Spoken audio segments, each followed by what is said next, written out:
Hello, नमस्कार, राम राम, प्रणाम जी सभी दर्शकों को।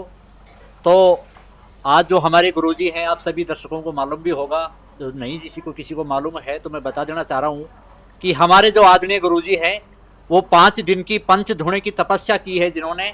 और उनके साथ साथ में जो हमारी गुरु माता हैं छम्मा तिवारी जी, उन्होंने भी अपना 5 दिन का उपवास, हमारे जो आदरणीय गुरुजी हैं उनकी तपस्या के साथ साथ इन्होंने भी अपना 5 दिन का उपवास रखा और अपना 5 दिन का गुरुजी ने जो पंच धोने की जो तपस्या है वो पूरी करी है और आज अपने घर के अंदर वापस प्रवेश किया है।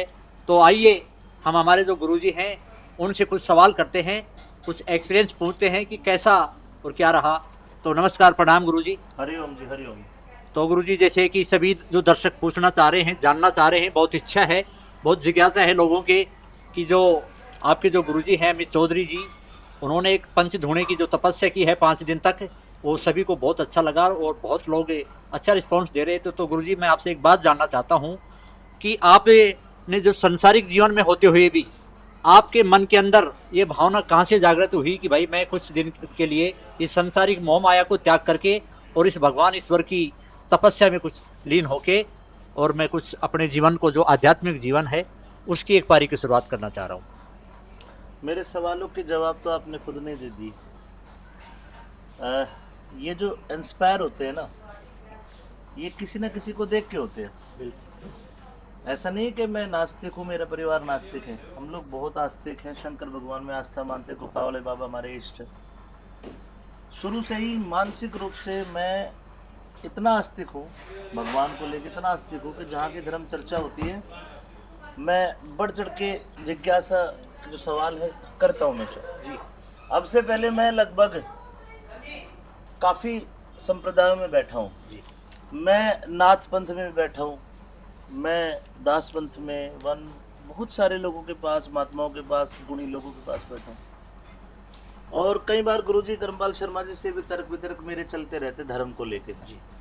और गुरुजी काफ़ी बातों में मुझे धर्म के प्रति जागरूक करते आए हैं। जैसे कि पिछले दिनों प्रयागराज में बहुत बड़ा महाकुंभ था, उस पर एक चर्चा चली हमारी, तो उन्होंने मेरा बहुत माइंड वॉश किया। मैं आर्य समाजियों में बैठा हूँ, मैं ओशो को भी सुनता हूँ, फॉलो करता हूँ, मैं महात्मा बुद्ध की बातों से भी प्रेरित हुआ। सनातन धर्म में जन्म है, हिंदू धर्म में जन्म है, तो हमारे जो ग्रंथ हैं आप देख सकते हैं कितनी सारी किताबें हैं। चारों ये महर्षि विवेकानंद के जीवन की, महर्षि दयानंद का सत्यार्थ प्रकाश, चारों वेद है मेरे पास, 18 पुराण है मेरे पास, 19 उपनिषद है। पढ़ता हूँ, देखता हूँ, बहुत मन विचलित था। फिर मैं सिद्ध सेवाधाम मांडल में पहुँचा। वहाँ जाने के बाद में मुझे अनिल पुरोहित गुरु जी का सानिध्य मिला। वहाँ बहुत सारी चीज़ों से मेरा दिमाग माइंड वॉश हुआ। फिर मुझे लगा कि दुनिया को एक शक्ति तो चला रही है जी। जो तपस्या करते हैं ना, वो तपस्या किसी देवता की नहीं होती। मैं आपको बता दूं, बहुत से लोग सोचते होंगे भाई ये तो शंकर भगवान के उपासक कर रहा होगा या किसी दूसरे भगवान की या माता की सिद्धि ले रहा होगा, ये सोचते लोग बाग। तपस्या होती है पंच तत्व की, वहाँ पे पंच तत्व मौजूद होते हैं, तब हमारा ध्यान उस ईश्वर से लगता है। तब वो काया कष्ट ज्येष्ठ के 9 तपा दिनों में ऊपर से सूरज चारों तरफ धुएं की आग है और हवा चलती है, तो धुएं में से अग्नि की लपट आती है और फिर भी हम सुरक्षित है परमात्मा को मानते। वो एक चमत्कार है, वो चमत्कार प्रकृति करती है हमारे साथ हमेशा। मंदिर जाना तो बहुत छोटी बात है, मन में भी मंदिर है, घर भी कर सकते हैं, लेकिन घर पे कर नहीं पाते। हमारे दिमाग में बहुत सारी चीज़ें भरी पड़ी है, हम ध्यान नहीं लगा पाते। अष्टांग योग एक ऐसा रास्ता है भगवान की प्राप्ति का, अगर कोई कर ले तो उसको भगवान मिल जाएगी। यम नियम साधन प्रत्याहार प्राणायाम, और फिर उसके बाद ध्यान है, ध्यान के बाद फिर साधना हो जाती है, समाधि हो जाती है। फिर जी, मेरा एक सवाल तो है। मैं अपनी बात पूरी कर दूं, आपके सवालों के सारे जवाब मिल जाएंगे। पंच तत्व ही भगवान है जी।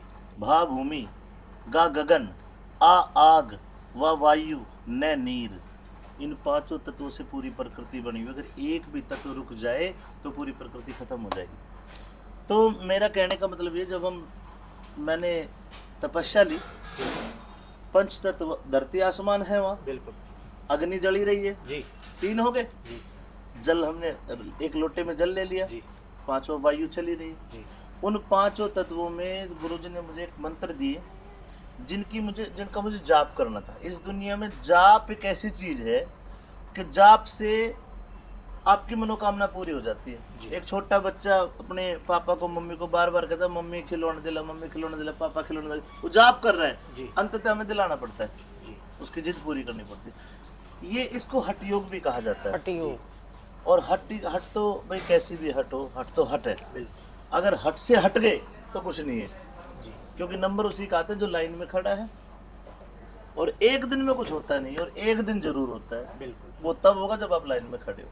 तो अभी 5 दिनों की तपस्या मैंने की, बहुत अच्छा महसूस हो रहा है, एक अच्छी पॉजिटिविटी आ रही है शरीर में, एक अच्छा ऊर्जा का संचार हो रहा है, अच्छा लग रहा है मुझे बहुत ज़्यादा। कोई सवाल हो तो बताओ।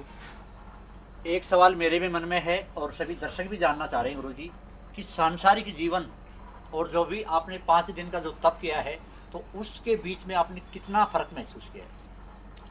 इतना फर्क महसूस किया है जैसे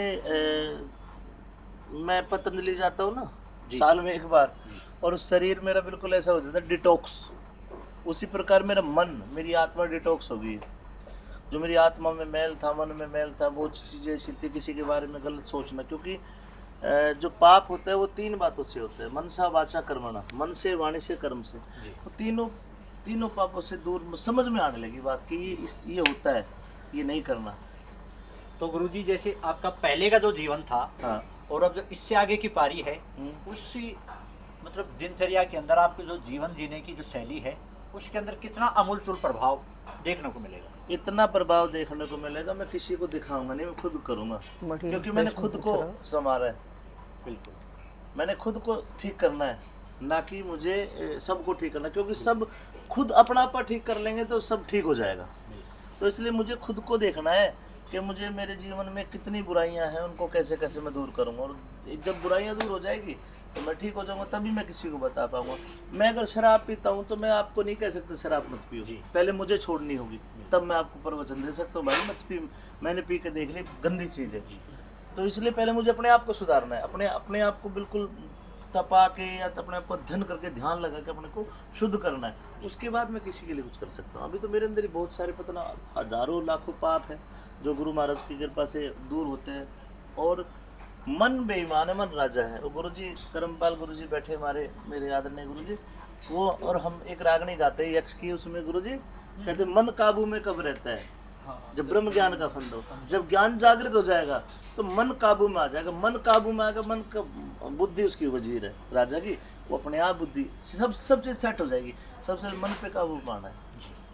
तो गुरुजी जैसे जो अगली जो आपकी जो पंच धोने की जो तपस्या है जी, वो कितने साल बाद में या कितने समय बाद में फिर से करने का प्लान? इस बात को मेरी अर्धांगिनी बताएगी, वो इजाजत देगी तभी कर पाऊँ, क्योंकि ये भी तपस्या उसी की बदौलत पूरी हुई है। मैं आपको बता दूं 5 दिन मैं आग में तपा हूँ, और 5 दिन क्षमा ने अखंड ज्योत और उपवास, केवल एक टाइम खाना खाना, निर्जला कह सकते हो उसको, खाना नहीं, ओनली फल, फल खाना, और पानी भी पूरा दिन नहीं पीना। तो इसकी भी साधना कहीं ना कहीं बहुत मेरी इस कामयाबी में गुरु की तो रहती है, गुरु के साथ साथ भाई मेरी अर्धांगिनी ने भी मेरा बहुत साथ दिया है। और इस बात से मैं बहुत खुश हूँ कि जब हमारे दोनों के विचार मिलके और गुरु जी को आशीर्वाद मिलके मैंने तप किया, तो उसका फल मुझे अवश्य मिला है और मिलेगा और भी। तो गुरु माता जी, मेरा आपसे एक सवाल है जी कि जो गुरुजी ने तो तप किया ही, साथ में एक प्रकार का जो 5 दिन तक आपने भी निराहार जो उपवास किया है, वो भी एक अपने मन में अपने आप में छोटी बात नहीं है। तो आपको भी गुरुजी ने तपस्या तो की ही, साथ में आपको भी उपवास कर करके कैसा लगा? बहुत अच्छा फील हुआ मुझे, मतलब ऐसे लगा ही नहीं कि 5 दिन कैसे बीत गए। मुझे कभी महसूस ही नहीं हुआ कि मैंने फास्ट कर रखा है, क्योंकि मंदिर में जब हम जाते हैं वहाँ पे जो मतलब वहाँ की शक्तियाँ हैं ना, मतलब वहाँ पे जा कर के मैं 5 दिन इनके साथ रही हूँ वहाँ पे। मैं तो मतलब मेरा सुबह जैसे जाती थी तो शाम को मैं घर आ जाती, क्योंकि बच्चे भी छोटे छोटे हैं, वहाँ पे सोने की इतनी व्यवस्था, मतलब लेडीज शायद मंदिर वहाँ पे रुकती भी नहीं है ना, मैंने नहीं देखी है, तो मैं घर आ जाती थी। जब तक मंदिर में मैं रहती थी मेरा माइंड मतलब शरीर बिल्कुल ऐसा रहता था शांत, है ना, कि अरे ये भक्ति कर रहे हैं, मैं भी फास्ट कर रही है, मन मेरा कितना खुश हो रहा है। और जब मैं घर आ जाऊँ तो मेरे माइंड में पता है कैसी कैसी बातें आती थी, तो कहती मैंने इनको क्यों बिठाया तपस्या पे, ये क्यों कर रहे हैं, इनको क्या जरूरत थी करने की, और मैंने भी फास्ट कर ली इनके साथ साथ। मतलब मन में घर पे आके मतलब हजारों तरह के विचार आ रहे हैं और मंदिर में जा करके ऐसा लग रहा है जो कर रहे हैं हम सही कर रहे हैं। और अब 5 दिन की इनकी जब तपस्या पूरी हो गई, मेरे फास्ट भी पूरे हो गए, अब ऐसा लग रहा है हाँ जो हम काम कर रहे हैं सही कर रहे हो। देखो मैं तो भक्ति भाव में वैसे भी छोटी से रही हूँ, मैं माता रानी को मानती हूँ, वो मेरी इष्ट है। और मेरे आप घर पे भी देखो कितनी बड़ी मूर्ति मैंने स्थापित कर रखी है, तो मैं तो पूजा पाठ शुरू से करती आई हूँ। और मुझे तो बड़ी खुशी हो रही है कि ये मेरे पति किसी अच्छे रास्ते पे चल रहे हैं, तो मैंने इसलिए इनका साथ दिया। क्योंकि मैंने जब इन्हें घर पे कहती थी ना कि आप कभी कभी जिसमें तबीयत खराब हो जाए कुछ हो जाए आप जोत लगा दो, पूजा कर दो, नहीं लगाते थे, साफ मना कर देते थे। और कभी कभी जबरदस्ती मैं लगवा भी दूं तो गुस्से गुस्से में लगा देते थे। वो तो कैसे है, वो तो जोत लगाने में मैंने क्या जाता है इनका। और अब इतने दिन की तपस्या करी, मेरा भी दिल बहुत खुश हो गया। तो गुरु माता जी जैसे अभी गुरुजी ने 5 दिन की पारी की शुरुआत की जी अगर भविष्य में ये फिर से हाँ साल में 6 महीने में 2 साल में जब भी अगर ये पारू की फिर से अगर पंच धूणे की 5 दिन की जो तपस्या करना चाहेंगे तो क्या आपकी तरफ से अनुमति होगी? अनुमति बिल्कुल होगी, लेकिन मेरी भी कुछ मैं शर्तें होंगी। आपकी बात रोकना चाहूंगा, शर्तें पूछूंगा। हाँ 5 दिन की नहीं, अब कम से कम अगली पारी तो फिर 11 या 21 होने की होनी चाहिए। बिल्कुल कुछ या फिर कुछ और कठिन होनी चाहिए, क्योंकि अभी मैंने नर्सरी पास की है। बिल्कुल। तो अगर मैं हाई स्कूल और इंटरमीडिएट और फिर मैं ग्रेजुएशन करूंगा तो ये कष्ट बढ़ता चला जाएगा और मेरी भक्ति भी बढ़ती चली जाएगी। अब शर्त बता दें। शर्त ये पहले मैं देखूंगी इनके अंदर क्या बदलाव आया है। जी। ऐसे ही नहीं कि 5 दिन की तपस्या करके राम का नाम ले लिया और फिर बाद में भूल गए, है ना। उस चीज का जो इन्होंने किया है 5 दिन की तपस्या, उसमें इनके अंदर क्या चेंज आया है, क्या बदलाव आया है। क्योंकि मैं तो इनके साथ 24 घंटे रहूंगी ना। आप तब इंटरव्यू लेने आ गए, इन्होंने खूब सारे भाषण दे दिए लेकिन भाषण देने से काम नहीं चलता है ना, जीवन में क्या तुम वो कर रहे हो उसका पता चलता है। तो मैं इन्हें देखूंगी पहले, अभी ये था ट्रेलर, अभी पूरी फिल्म बाकी है मैं देखूंगी क्या क्या बदलाव इनके अंदर आते हैं, उसके बाद मैं इन्हें आगे की आज्ञा मेरा दूंगी। एक आखिरी सवाल हो रहा है आपसे जी। कि जो आम पब्लिक जो आम जनता है उसको आप क्या संदेश देना चाहोगे? उसको संदेश में क्या दूं? मेरे सामने मेरे भगवान बैठे हैं, गुरु जी, गुरु माता जी, इनसे सवाल करो कुछ। हमारे बीच में इस रागनी जगत के बहुत ही पुराने कलाकार हैं, हमारे जो गुरुजी हैं, लीजेंड कलाकार हैं, हमारे सबके आदर्श हैं, जिनके पद चिन्हों पर आज हम चल रहे हैं। तो गुरुजी कर्मपाल शर्मा जी, मेरा आपसे एक सवाल है उधर चले जाओ कि पत्रकार साहब। जो हमारी जो देखने वाले जो दर्शक हैं, हमारी जो ऑडियंस हैं, उनको आप क्या संदेश देना चाहोगे कि भाई किस प्रकार से अपने जीवन में किस तरीके से ढलना चाहिए, किस हिसाब से आपको जीना चाहिए? भाई ऑडियंस को मैं क्या संदेश दूंगा? ऑडियंस को तो अमित चौधरी देगा। आप भी हमारे इसने ही महसूस किया है परमात्मा की भक्ति में क्या आनंद है। तो और फिर इसके जीवन में वो क्या बदलाव आ रहे हैं, तो ये अपने आप समझ करके कि भाई मेरे जीवन में ये भक्ति करने से ये बदलाव आया है, तो मैं अब पब्लिक को ये संदेश देना चाहता हूँ। तो ऑडियंस को तो संदेश देगा अमित चौधरी। तो गुरुजी, जैसे हमारे जो गुरुजी हैं, आप इनके गुरुजी हो, तो आप एक गुरु होने के नाते आप इनको क्या संदेश देना चाहते हो? भाई संदेश इनको मेरा कुछ नहीं है, ये तो अंदर से प्रेरणा जागृत हुई है। मैं तो इसमें इतना ही कहूँगा कि भगवान की तरफ आदमी जिस स्टेज पर भी झुक जाए, आकर्षित हो जाए, उनकी तरफ आ जाए, वो उतना ही कल्याणकारी है। कुछ बच्चेपन में ही भगवान की तरफ झुक जाते हैं, कुछ जवानी में, कुछ कोई जाकर बुढ़ापे में जाता है।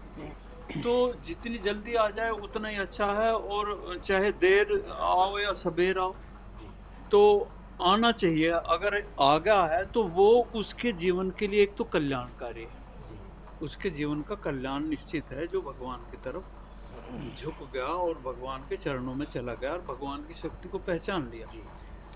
और मैं तो इसको इतना ही संदेश दूंगा कि भाई इस भक्ति करने से अगर तुम्हारा अपना कल्याण कुछ हो जाता है तो फिर जन कल्याण भी करना। ये नहीं कि भाई मेरा कल्याण होगा और मेरे पास में सब कुछ आ गया, मुझे तो मोक्ष भी मिल गई, मुक्ति भी मिल गई और वह बल्ले बल्ले हो गई। नहीं, पब्लिक के लिए भी तो कुछ करो।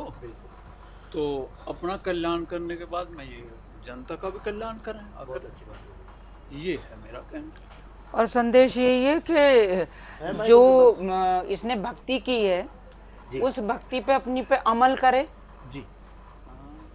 ठीक है, अमल करे। और जब हमने ये सुना कि भाई अमित चौधरी उसमें बैठा हुआ है, अग्नि में तपेगा, तपस्या में, तो बड़ा अचंभा सा हुआ सुन के कि भाई अच्छा अमित बैठ रहा है, क्योंकि ये तो 5 मिनट नहीं रह पाता बिना एसी के जी, हैं? और बड़ा अचंभा हुआ ये सुन के, और फिर बहुत अच्छा भी लगा कि जो 5 मिनट नहीं बैठ सकता, बताओ कितनी घोर तपस्या इसने की है जेठ के महीने में, हैं? धुनी के बीच में तपना। तो गुरु माता जी फिर तो इस हिसाब से जो वहाँ धोना है, जो मंदिर जो करीब जो 4 द्वारी है, उसके अंदर वाकई में कुछ ना कुछ शक्ति है, जब तो शक्ति है 5 दिन और इतने इस पर टेम्परेचर भी- में इस पर भी कोई परमात्मा की कृपा हुई बिल्कुल, है, बिल्कुल। जो इसके मन में ये आई कि भाई मैं ऐसे तपस्या में बैठूं, अग्नि तपस्या में बैठूं। बड़ा मुश्किल हो जाता है जेठ के महीने ये तो में सर्दी बैठना। में भी सर्दी में भी मतलब AC आज चलाते तक हैं। मैंने कोई कम्बल या कोई चादर इनको ओढ़े नहीं देखा मैंने। गर्मी की तो बहुत दूर की बात, सर्दी बस में अब भी कुछ ये नहीं है, अब ये ओढ़ते। देखना है कि भाई इस भक्ति के बाद, इस तपस्या के बाद इनमें कितना चेंज हाँ, आता है। बिल्कुल ठीक है, और अपने जीवन में उसको भक्ति को उतारें, अपने अंदर चेंज जी, कुछ ऐसे हाँ, लाएं कि अपने भाई जन मतलब कल्याण करें, जो अपना दैनिक भी। जीवन है उसके अंदर जीवन मतलब बदलाव जनता को मतलब के बीच में आना चाहिए। हाँ, बिल्कुल। बिल्कुल। ठीक है जी। ये बहुत बहुत धन्यवाद सभी दर्शकों का, आपने हमें सुना और हमारे गुरुजी के जो आपने तपस्या की आपके बीच में है। 5 दिन की तपस्या करने के बाद में आज फिर से अपने घर के अंदर प्रवेश किए हैं, तो सभी जो हम शिष्य पधारे, बाहर से बहुत लोग पधारे, उनका स्वागत सम्मान सत्कार किया और स्वागत सत्कार के साथ आज घर के अंदर प्रवेश किया है। आप सभी दर्शकों का हमारी तरफ से, हमारी पूरी टीम की तरफ से बहुत बहुत धन्यवाद, बहुत बहुत स्वागत। राम राम जी सभी। नमस्कार। बोल शंकर भगवान की जय। बोल गुरु गोरक्षनाथ की जय। बहुत बहुत धन्यवाद। भोले